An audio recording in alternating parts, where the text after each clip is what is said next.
భారత్ దెబ్బకు Pakistan mind blank అయింది. నిన్నటి వరకు బుల్లెట్లకు లొంగని ఉగ్రదేశానికి ఇప్పుడు సింధు జలాల దెబ్బకు ఊపిరాడడం లేదు. భారత్ విసిరిన వాటర్ బాంబ్తో దెబ్బకు ఇస్లామాబాద్ నడిబొడ్డున భూకంపం వచ్చింది. ఉగ్రవాదం, నీరు రెండూ కలిసి ప్రవహించవని మోడీ సర్కార్ నాడు చెప్పిన మాట నేడు నిజం చేసింది. పహల్గామ్ ఉగ్రదాడి తర్వాత భారత్ తీసుకున్న ఒకే ఒక్క డెసిషన్ 1960 నాటి సింధు జలాల ఒప్పందం సస్పెన్షన్. ఈ దెబ్బతో పాకిస్తాన్లో చుక్క నీరు లేక కాలువలు సైతం ఎండిపోతున్నాయి, పంటలు మాడుతున్నాయి, జనం అల్లాడిపోతున్నారు. ఈ జల దిగ్బంధాన్ని తట్టుకోలేక పాకిస్తాన్ రక్షణ మంత్రి ఖవాజా ఆసిఫ్ పిచ్చి కుక్కలా మెరుగుతున్నాడు. మా నీళ్లను ఆపితే భారత్తో యుద్ధానికైనా సిద్ధమంటూ గప్పాలు కొడుతున్నాడు. అసలు సింధు జలాల వేడికి పాకిస్తాన్ ఎలా బెంబేలెత్తుతోంది? పాక్ మంత్రి గీ పెడుతోన్న ఏడుపేంటి? భారత్ వేసిన సింధు జలాల వ్యూహాత్మక ప్లాన్లో అసలు ఏముంది? Watch the story. భారత్ దెబ్బకు పాకిస్తాన్కు వణుకుతోందా? నీళ్ల కోసం పాకిస్తాన్ మంత్రి యుద్ధం చేస్తాడా? పాక్ చేతిలో చిల్లిగవ్వలేదు, యుద్ధం కావాలా? సింధు జలాలు, ఈ మాట వింటేనే ఇప్పుడు పాకిస్తాన్ ఏడుపు అందుకుంటోంది. మా నీళ్ళను అడ్డుకుంటారా అంటూ శివాలెత్తుతోంది. ఒకవైపు విలవిలా వణుకుతూనే మరోవైపు బెదిరింపులకు దిగుతోంది. పాకిస్తాన్ నీటి భద్రతకు ముప్పు వాటిల్లిందని భావిస్తే భారత్పై యుద్ధానికి వెనకడబోమని ఆ దేశ రక్షణ శాఖ మంత్రి ఖానాజా ఆసిఫ్ రెచ్చిపోయాడు.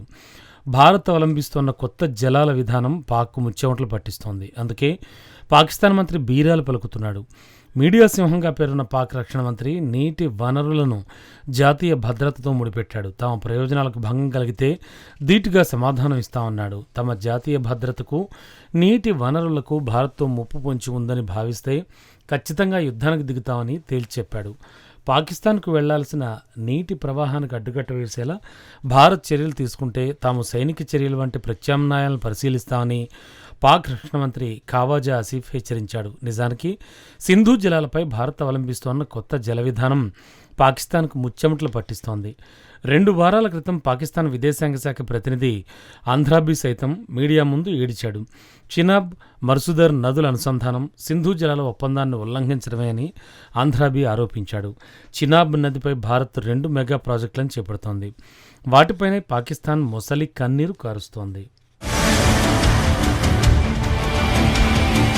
పాకిస్తాన్ అంతలా వణికిపోవడానికి బలమైన కారణమే ఉంది. గతేడాది జమ్మూ కాశ్మీర్లోని పహల్గాంలో 26 మంది అమాయక ప్రజలను పాకిస్తాన్కు చెందిన ఉగ్రవాదులు బలిగొన్నారు.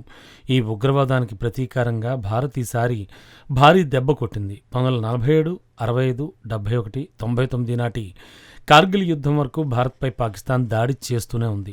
2014లో భారత్లో బీజేపీ ఆధ్వర్యంలో నరేంద్ర మోడీ అధికారంలోకి వచ్చారు. ఆ తర్వాత పాకిస్తాన్ ఆటలకు చెక్ పెట్టారు.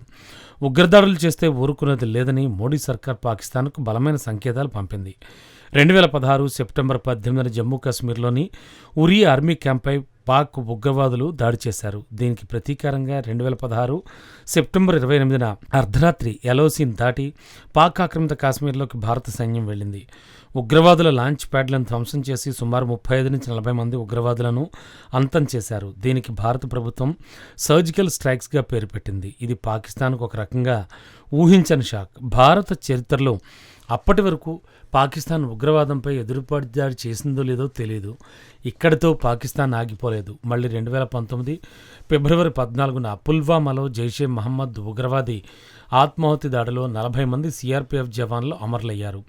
ఈసారి భారత్ మరీ భీకరంగా పాకిస్తాన్కు బుద్ధి చెప్పింది. 2019 ఫిబ్రవరి 26న 12 మిరాజ్ 2000 యుద్ధ విమానాలతో బాలాకోట్పై ఎయిర్ స్ట్రైక్ దిగింది. ఈ వైమానిక దాడుల్లో 200 నుంచి 300 మంది ఉగ్రవాదులు, వారి శిక్షకులు అంతమయ్యారు. ఈ 2 ఘటనలతోనైనా పాకిస్తాన్ బుద్ధి తెచ్చుకోలేదు. కుక్కతోక వంకరన్న చందంగా మళ్ళీ 2025 ఏప్రిల్లో జమ్మూ కాశ్మీర్లోని పహల్గాంలో అమాయక పర్యాటకులపై పాకిస్తాన్ ఉగ్రవాదులు కాల్పులకు దిగారు. ఈ ఘటనలో 26 మందిని ఉగ్రవాదులు బలిగొన్నారు.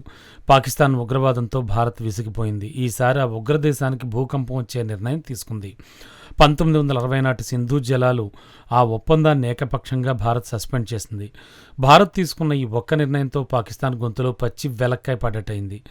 నాటి నుంచి సింధు జలాలను ఆపితే యుద్ధమే అంటూ పాకిస్తాన్ హుంకరిస్తోంది. కానీ తాటాకు చెప్పుళ్లకు భారత్ భయపట్టలేదు.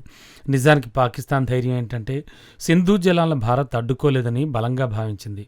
పాకిస్తాన్ అలా అంచనా వేయడానికి కారణం లేకపోలేదు. జమ్మూ కాశ్మీర్లోని సింధు నదుల జలాలను అడ్డుకోవాలి అంటే భారీ డ్యాములు నిర్మించాలి. అయితే ఈ డ్యాముల నిర్మాణం అనుకున్నంత సులువేం కాదు. భారత్ అంత సాహసం చేయదని పాకిస్తాన్ భావించింది. కానీ భారత్ మాత్రం అసాధ్యాన్ని సుసాధ్యం చేస్తోంది.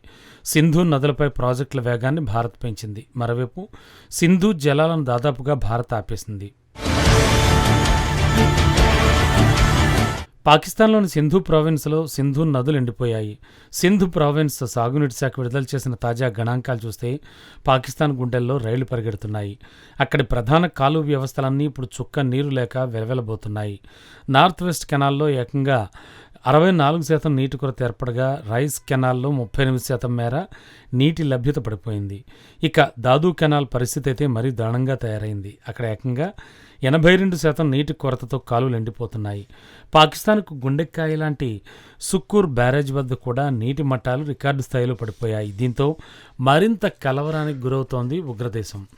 నిన్న మొన్నటి వరకు ఉగ్రవాదులను ఉసుగొలుపుతూ భారత్పై కుట్రలు చేసిన పాక్ ఇప్పుడు నీళ్లు లేక అల్లాడిపోతోంది. నీటి లభ్యత ఇలాగే క్షీణిస్తే దేశ ఆర్థిక వ్యవస్థ కుప్పకూడడం ఖాయమని పాక్ నేతలే నెత్తినూరు బాదుకుంటున్నారు. ఒకవైపు దేశంలో సాగునీరు తాగునీరు లేక జనం అల్లాడుతున్నారు.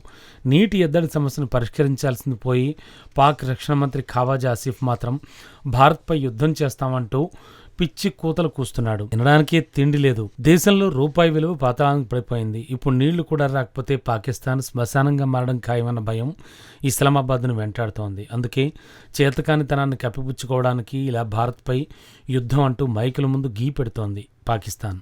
నిజానికి పాకిస్తాన్కి గతి పట్టడానికి కారణం ఆ దేశ పాలకుల స్వయంకృత అపరాధమే. దశాబ్దాలుగా భారత్ను దెబ్బతీయడమే లక్ష్యంగా పెట్టుకున్న ఇస్లామాబాద్ సొంత దేశ మౌలిక వస్తువుల్ని సాగునీటి వ్యవస్థల్ని పూర్తిగా గాలికి వదిలేసింది. సింధు నది నుంచి వస్తున్న నీటిని నిల్వ చేసుకునే సామర్థ్యం కూడా ఆ దేశానికి లేదు. ఉన్న కొద్దిపాటి ప్రాజెక్టుల నిర్వహణ సైతం అవినీతి చేతకాంతనంతో నాశనం చేసుకున్నారు. ఫలితం ఇటు సాగునీటి అందక అటు తాగునీటి ఎద్దడితో పాక్ రైతాంగం రోడ్లపైకి వస్తోంది. ఒకవైపు సింధు ప్రావిన్స్లోని పంటలన్నీ ఎండిపోయి కరువు విలయతాండవం చేస్తోంది. మరోవైపు ఆహార ధాన్యాల ధరలు ఆకాశాన్ని అంటుతున్నాయి. గోధుమలు పప్పుల కోసం పాక్ ప్రజలు కొట్టుకునే దుస్థితి ఏర్పడింది. ఈ ఘోర వైఫల్యం నుంచి ప్రజల దృష్టిని మళ్లించడానికి పాక్ రక్షణ మంత్రి ఖావాజా ఆసిఫ్ ఇప్పుడు భారత్తో యుద్ధం అంటూ సరికొత్త నాటకానికి తెరలేపాడు. పాకిస్తాన్ బెదిరింపులకు లొంగే రోజులు ఎప్పుడూ పోయాయని ఢిల్లీ ఇప్పటికే స్పష్టం చేసింది. ఒకవైపు దేశం దివాళా తీసి అంతర్జాతీయ సమాజం ముందు అడుక్కునే స్థితికి పాకిస్తాన్ చేరింది. కానీ ఉగ్రదేశం బుద్ధి మాత్రం మారడం లేదు. సైన్యానికి పెట్టే ఖర్చులో సగం ప్రాజెక్టులపై పెట్టి ఉంటే పాక్కి దుస్థితి వచ్చేది కాదు. అణ్వాయుధాలున్నాయంటూ పదే పదే భారత్ను బ్లాక్మెయిల్ చేయాలని చూసే పాకిస్తాన్కి ఈసారి మోడీ సర్కార్ వాటర్ బాంబ్తో అసలైన ట్రీట్మెంట్ ఇచ్చింది. బుల్లెట్లకు లొంగని ఉగ్రదేశం ఇప్పుడు కేవలం నీటి ప్రవాహం తగ్గడంతోనే మోకాళ్లపైకి వచ్చింది. యుద్ధం అంటూ విర్రవిగితే ఉన్న కాస్త పాకిస్తాన్ కూడా మ్యాప్ నుంచి గల్లంత కావడం ఖాయమని అంతర్జాతీయ రక్షణ నిపుణులు సైతం హెచ్చరిస్తున్నారు. ఉగ్రవాదం నీటి ప్రవాహాలు రెండూ కలిసి సాగవని భారత ప్రధాని గతంలోనే తేల్చెప్పారు. పెహల్గాం ఉగ్రదాడి తర్వాత భారత్ ఆ మాటను చేతల్లో చూపించింది. ఇన్నాళ్లు భారత్పై ఉగ్ర కుట్రలు చేసిన పాకిస్తాన్కి ఇప్పుడు కాలం చెల్లింది. చేతిలో చిల్లిగవ్వలేదు. తినడానికి తిండి లేదు. యుద్ధం ప్రకటించే సత్తా అస్సలే లేదు. కానీ మైకుల ముందు మాత్రం పాక్ పాలకులు ఊదరగొడుతున్నారు. మరి భారత్ విధించిన ఈ జల దిగ్బంధం ముందు పాకిస్తాన్ ఎంతకాలం నిలబడుతుందో ఖావాజా ఆసిఫ్ గప్పాలు ఎటు తేలుతాయో చూడాలి.